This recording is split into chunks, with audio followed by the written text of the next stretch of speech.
Welcome back to the Speaking and Communicating podcast. I am your host, Robert Sandlela. If you are looking to improve your communication skills, both professionally and personally, this is the podcast you should be tuning into. Communication and soft skills are crucial for your career growth and leadership development. And by the end of this episode, please log on to Apple and Spotify and YouTube and leave us a rating and a review. Now let's get communicating with Jay Williams, founder of Jay Williams Company. He helps leaders, but not only leaders, but especially mid-level to senior leaders with their communication skills, conflict resolution, and most importantly, giving feedback. And before I go any further, please help me welcome him to the show. Hi, Jay. Hi, I'm excited to be. You made me sound very good. Thank you. I hope I could live up to that. I wish I didn't make any of this up. That's actually your credentials. Welcome to the show. Thank you for being here. Oh, I should thank you because this topic I'm passionate about. It's not just what I do for a living. I think it's something that has always been relevant, and I think more than ever is imperative to people growing and developing and flourishing in their roles. And I'm going to push back a little bit. You said soft skills. So I think it's a great place to open up the conversation because I felt for years, people have always referred to the technical skills, whether you're in engineering or you're a chemist or you could be a stylist, whatever your tech machinist, whatever your technical skill is. And then they said soft skills. And somehow it diminished the importance of it to me. And I think as we're moving on from a societal standpoint, a business standpoint, we're seeing these are really the crucial skills. And I think that is really a more adept description of the skills versus soft skills are these critical skills that combined with your technical skills can supercharge your connection, your communication, and I think your career as well. It's funny you say that. I cannot tell you how many guests I've had. And in fact, sometimes I had a guest who challenged me on how I had this debate about the term soft skills with another guest previously. And she listened to the episode. She said, Roberta, I don't agree with you with how you handle that, because one of the things the previous guest had said was soft skills are also, again, yeah, soft skills are also seen as more the feminine traits. So it's more the nurturing type of traits, the people skills and everything, whereas everybody should have them, male or female. And they are the human skills. Simon Sinek says the human skills. But there's like it's funny you also say I'm worried about the term and how it comes across, because and the thing is they're harder to learn. Isn't it funny, Jay? It is. I think, from your career, you're an engineer, I worked right? with them. Yes, I started Yeah, transportation. yeah. So those people were rewarded, they were promoted, they were compensated based on these technical skills. So it reinforced this message that if you want to be successful, move up in your career, make more money, these are the skills you need to be successful. And I think what we're seeing, what you're calling soft skills and what you call maybe traits that are more aligned with empathy, that might be more aligned with women. Interestingly enough, those are the skills that make women very successful. I mean, when you look at COVID, there's overwhelming documentation as far as CEOs who experience success, and success either being profitability or retaining people. And overwhelmingly, it was women executives. And so I think I don't think it's relevant where the skill comes from. I think what's important is the skill important? Because it doesn't matter if it's important, whether it's a male or female. And by the way, I know as far as identity and gender, I'm not saying anything else than repeating what's said as far as male and female. Oh So if yeah. somebody identifies differently, I certainly want to respect that. Mm. I think what encompasses what we're talking about today that has universal applicability is this EQ, or this emotional intelligence, which everyone agrees that that's not gender specific. Mm. Everyone needs it. And so the number one trait that studies have shown in the past year that people are looking for from their leaders, and really from everyone, is empathy. So when you look at that and you look at emotional intelligence, just for the purpose of just a common definition, and by the way, there's several definitions, and I might be oversimplifying it. When you talk about emotional intelligence, it's Mhm. simply your ability to identify and understand an emotion in yourself and others, and then adjust your behavior accordingly. Is that a gender trait? I mean, I think No, everybody, yes, it's human. everybody. It's a human trait. And so I think when Simon Sinek referenced that, it has this universal applicability regardless of your gender. And listen, IQ is important. I'm not minimizing that. I think there's a certain intellectual capacity that needs to exist to get in the room, whether you're an engineer or whether you're a doctor or whether you're a machinist. I'm not minimizing that. Mm-mm. What studies have supported is that once you're in the room, what begins to separate the group and the people who begin to experience a different level of success are these people who have this emotional intelligence, this empathy, these quote unquote soft skills. Mhm. So I'll pause there. I get excited, Roberta, so you may have to Please stop me. continue. We love excitement. You're exactly right. It's that I'm glad you said we are not, you need to be a subject matter expert in your field, no matter where you are. That we will never minimize. But as you said, it distinguishes you from the rest if you do work on these skills and you display them when dealing with your coworkers, your leaders, etc. And also, not just once you're in the door, sometimes you need them to get in the door, because if you get your A's from Harvard but don't know how to interview, don't know how to communicate your skills, why you see yourself as an asset, they don't know anything. You don't get the job because they don't know why you are an asset to them if they hire you. Yeah, I think you and I were having this conversation as far as how early could we introduce some of these concepts. So you talk about the interview process, and somebody coming out of an interview, generally what happens is they want to impress the other person. Mm. And so what happens is they're thinking, well, what can I tell them? That's their thinking, that will make me a viable candidate.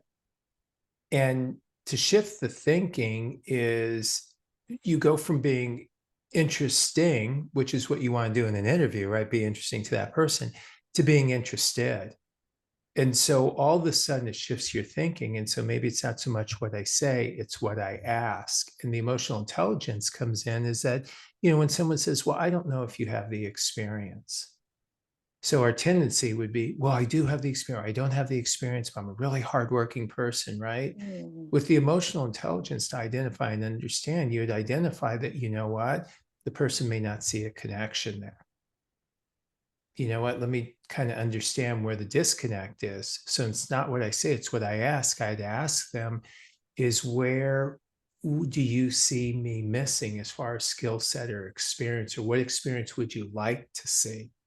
Someone with a high emotional intelligence, somebody that can read the room, right? Has some of these quote unquote Mm. soft skills, the ability to identify emotion in themselves and others, adjust their behavior from talking, speaking, to asking questions, to gaining understanding. And so as we go through, I could show you in every aspect of your life, there's this universal applicability to these soft skills, these communication skills, this empathy, this emotional intelligence that accompanies your IQ. That is so profound. And especially because there's so much of, interview coaching and you prepare. We've all been through it, where you prepare for your interview, you go through potential questions, you practice with Jay, you say, okay, ask me if you're in the interview panel, how would you feel if this and this happened? And I'm practicing with you. 100%. However, as you said, reading the room is a skill that I cannot necessarily teach you. That is Or something. can you? Or can you develop it? I believe that we could break out the skills, asking questions, listening, and for anybody, and not to insult their intelligence, they know where this goes. I think the ability to listen, to be aware, when you talk about emotional intelligence, the four key components, foundationally, there's empathy that has to exist. Foundationally, you're looking at someone who's self-aware, can self-regulate, socially aware, and then relationship management. So if you're in that interview, and I'll just go to the example you used, Mm, all of a sudden it's some of the nonverbal cues. So if somebody looks down, if someone rolls their eyes, if they look away, if you're looking for this, you're socially aware that, hey, there's a different behavior here than one that's interested, that's engaged, they're not smiling, then you'd be prompted to ask the person on the panel, tell me what you're thinking. I'd love to get some feedback before we proceed in the interview as far as how I'm communicating and how well I'm answering your questions. I saw you kind of look to the side. What other information could I give you? That's someone with a high emotional intelligence. They're reading the room, they're identifying, they're understanding, and they're adjusting their behavior. They're not only self-aware and can self-regulate, they're socially aware. mm, What are you socially thinking? aware. I'm thinking of the parallel in the workplace if you're a leader Mm-hmm. and you have a team. We're going to talk about conflict as well, the work you do with leaders, and you have a team. If one of your team members comes to you with a problem, do you just listen to the surface level of what they say? Because sometimes we don't say what we mean. There's a lot of layers underneath that. Do you just handle what you heard them say so they can leave your office and everybody carries on with work? Or do you even have time to do that, to read the room, to read the environment and say, wait a minute, there's something more going on here, not than just Roberta missing her deadline. Yeah, I think so. There's a piece of work I do where I teach organizations this art and science of coaching. And there is a science, there's a neuroscience to it. The art is in how you communicate. And you ask, is there time? There's a style of communication that's actually more efficient, and you have shorter, more productive, more energizing conversations. So, imagine a conversation where someone comes to you and they say, Roberta, you're just a horrible boss. So you're thinking, wow, okay, there's layers to that, right? Like what else is going on? Is that something personal? Right. But I'm giving you extreme situation that someone Right. would say, okay, I don't know. It's the end of the day. If we have time to talk about this, sounds like there's a lot going on. Let's pick up this conversation. Do I just deal with that, or is it something deeper? Right. Everything you just asked. And so when you look at the science of coaching, and I know there's a lot of terms that the term is used in a lot of situations, but from an academic standpoint, with the coaching, this would be an example is if I said to you, Roberta, you are the worst boss, you're a horrible boss in the heat of the moment. I would say it sounds like something's missing in my style for you, Jay. What would you like to see different? I didn't defend and explain, and that's human tendency. Mm. You go, I'm not the worst boss. You should have seen the person I work for. And then the person defends and explains. They go, well, you should have seen the boss I had before you, because we have this mirror neuron in our brain. What you do to me, I do to you. Defend and explain, I'll defend and explain. The alternative is to acknowledge and question, not validate. I'm not validating saying I'm a terrible boss. I may not feel that way. I'm just acknowledging it sounds like something's missing in my style. What would you like to see differently? And so it allows you in the moment to have the conversation. There's no conversation that's too big. I don't believe, and by the way, there will be exceptions for anyone who's listening. I'm just sharing that we categorically sometimes conversations that we don't feel comfortable having, Mm-hmm. or we may perceive as confrontation, we say that's too big a conversation. Or we call them tough conversations and say, we're going to teach you how to make tough conversations easier. Yeah. And by the way, there's great books on tough conversations, fierce conversations. And I love the content. I just feel as though what I would love to shift people's thinking is that a conversation is just a conversation. That's all it is. And if you can develop a comfort level in asking questions and listening and communicating from the other person's perspective, everything's a conversation. That, what I just described to you, people would describe as a confrontation. By the way, people have said to me, they go, Jay, I think conflict is good. I do as well. I think conflicting opinions and perspectives are highly valuable. The way I differentiate between confrontation and conflict is how you respond to that conflict can become a confrontation. Mm. Right? So in the example I gave you that you're a horrible boss, if it escalates, hey, you're being disrespectful, I'm not the worst boss. Now it's becoming a confrontation, but that person just has a conflicting perspective. You may not feel that way about yourself, right? So it's just how do we have a conversation? So you know what? You just say, hey, Jay, it sounds like something's missing. Tell me what's missing for you.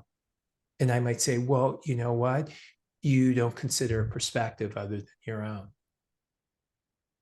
And now you get this feedback, right? Mm. It's information and data for you to improve your performance for that person. And you might go, you know what? There may be some truth to that, Jay. It's not the first time I've heard it. So you would ask them, what could I do so that you felt differently about my communication style? They said, well, you can start off with just saying, hey, Jay, before I share my perspective, what was your perspective on what happened with the client? And I would love to shift people's thinking that there is no fierce conversations. I've heard people say, come to Jesus conversations.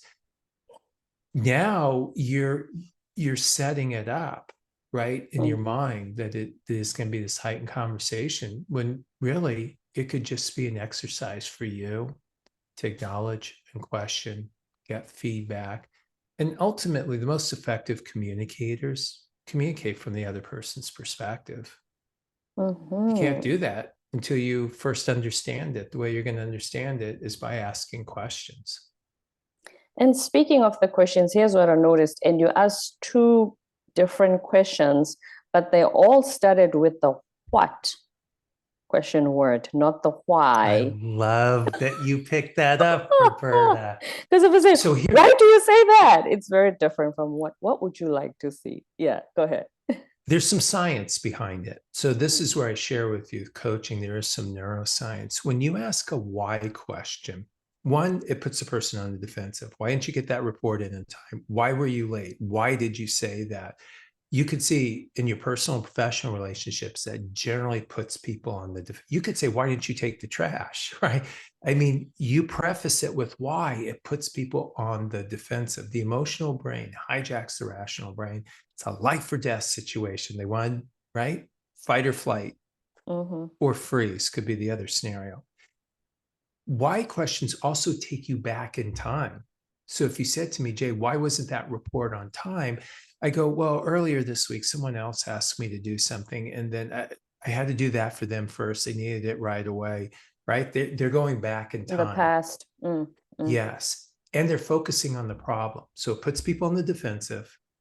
It takes you back in time and it focuses on the problem. When you ask a what question, instead of saying, why is the report late? And you ask what needs to happen so that it can be on time, on our agreed upon time. The what question is future based. So what could we do in the future so that this report's in on time? And it's solution based. Now, instead of you telling you why the report was late, they're going to tell you what needs to happen so that it's not late in the future. And so this is what I'm saying is when people say, well, I don't have the time, it's too big a conversation. If you know how to have the conversation, you can have any conversation in any moment. And it could be shorter, more productive, and more energizing for you. Mm-hmm. The more energizing part, how many times have people who are listening have asked a why question, and you're like, oh my God, Now I I have don't to care. explain. Now you have to, this is not even what I wanted, and the person goes deep into it. Well, it was last Tuesday, and then so and so came to my door, and then they didn't even knock on the door, they just walked in, and they start talking about and you're like, oh my God, I'm not interested. Well, you asked a why question. That's where the brain went. If you had asked what needs to happen, yeah, the brain has the ability to time travel. That's Mhm. why you can ask a question, it takes it back in time. You can ask a question that takes it future based. And this is when I talk about coaching, there is a science, there is a neuroscience behind what you do. And some people interpret the coaching as, well, there's several definitions. They've seen it played out several ways in life.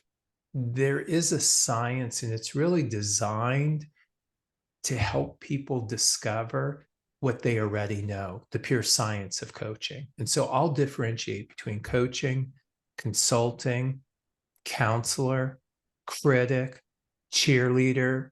Those are All the different. C's. All the C's, they're different skill sets, different. However, we have a tendency to group them all under coaching, and they're different skill sets. Hmm. And speaking of coaching, when you coach your leader clients, what is the thing about feedback that makes a lot of leaders struggle and to basically give effective feedback?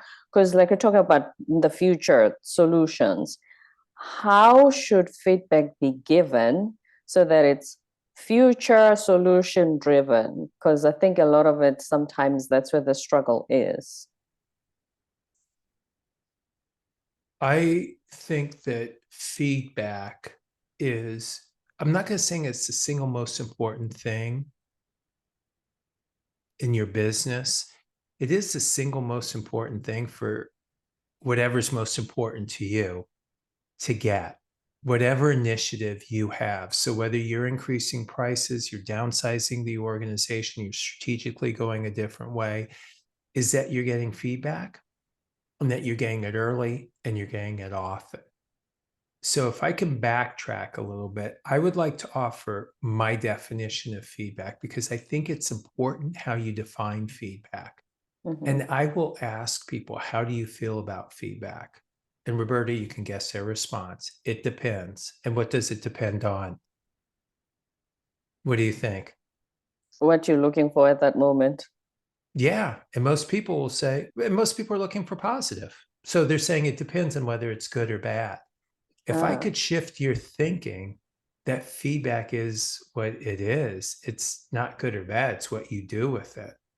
And so when I work with groups, the number one area that we start at is shifting their thinking by redefining feedback. And I define it this way, is it's just simply information and data to improve your performance for that person.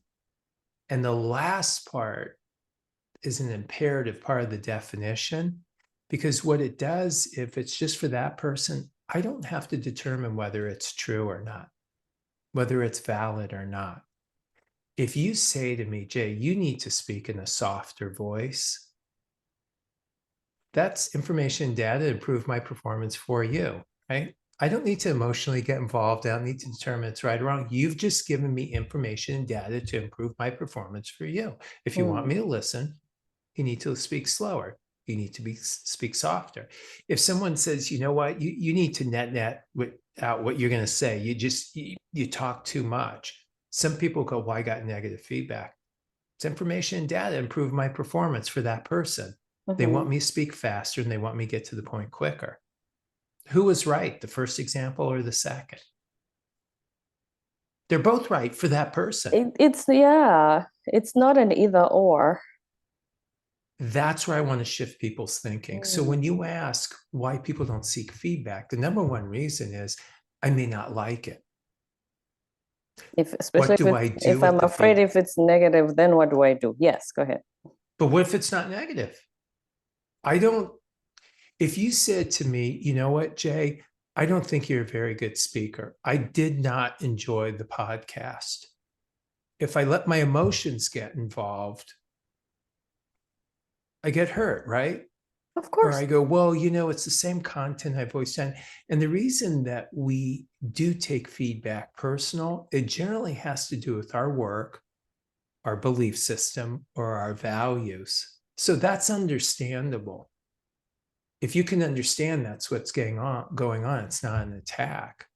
Hmm. And so I just say to you, Roberta, is it sounds like you look for something different in your guest.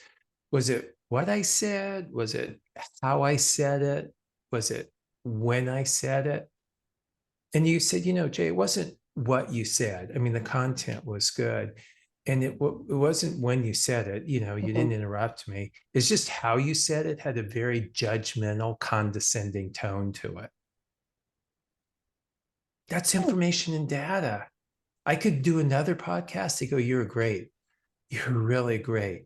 We loved how authoritative you were and how direct you were in your approach. It It's varies from person to person. Now, what's information and imperative, data. Mm. that's all it is.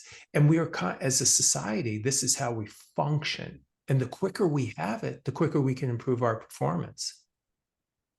Because now we know the impact we have. It's the impact. Yes. Yeah. How long Mhm. if you're not doing a good job, Roberta, how, at what point do you want to know? Would you want to know a day later, a week Immediately, later? immediately would help, but on a regular basis so that I improve. Because when you find out at the end of the year during your performance review that I've been doing a terrible job for 12 months, are you kidding? Yes. And by the way, I ask people, how often do you get feedback? Their number one answer, when I get my review. There you go. So you go 12 months. Let me ask you this. I equate feedback to a GPS system. Hmm. A GPS just gives you information and data. It either validates you're going the right direction or lets you know if you're going the wrong direction, how you can get there quicker, faster, better. So, Roberta, if you're leaving your house and you're going to be going the wrong way, would you want to know before you left the house, before you left your complex, It an will hour save me once you're time. It will save me gas. It will get me there on time.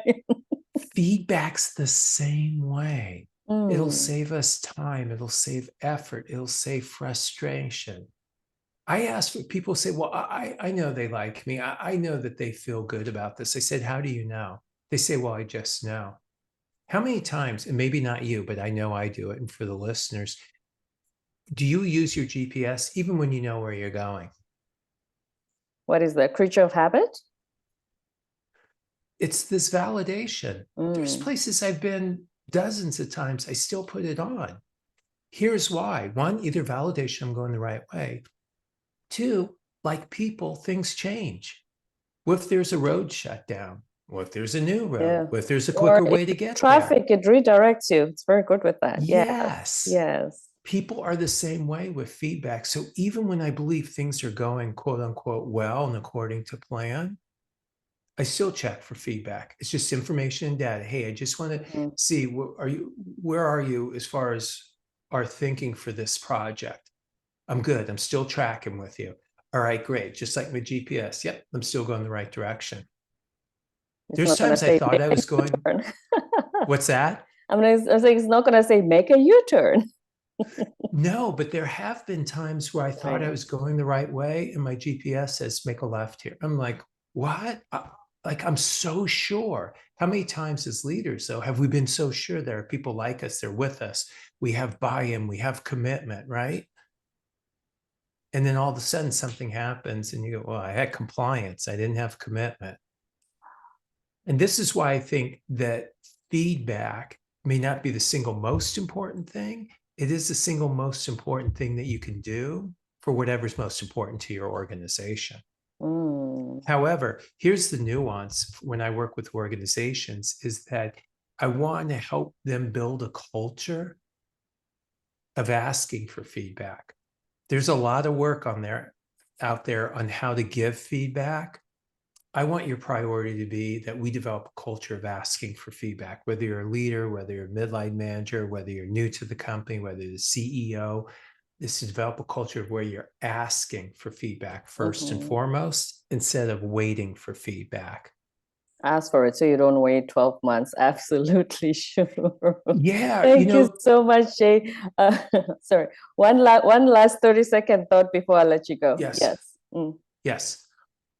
No, go ahead. I thought you wanted to say something. Oh, no, no, no, no. I just want to manage your time. So go ahead. No, that's fine. I just want to say thank you so much for sharing these strategies, and especially for leaders with us. But more than anything, like you said, these skills are universal across the board, the human skills.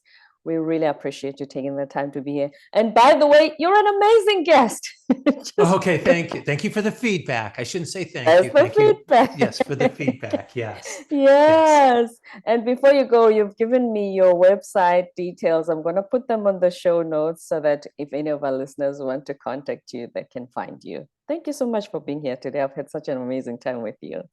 Thanks for trusting me with your audience. Thank you. Absolutely. Don't forget to subscribe, leave a rating and a review on Apple and Spotify, and stay tuned for more episodes to come.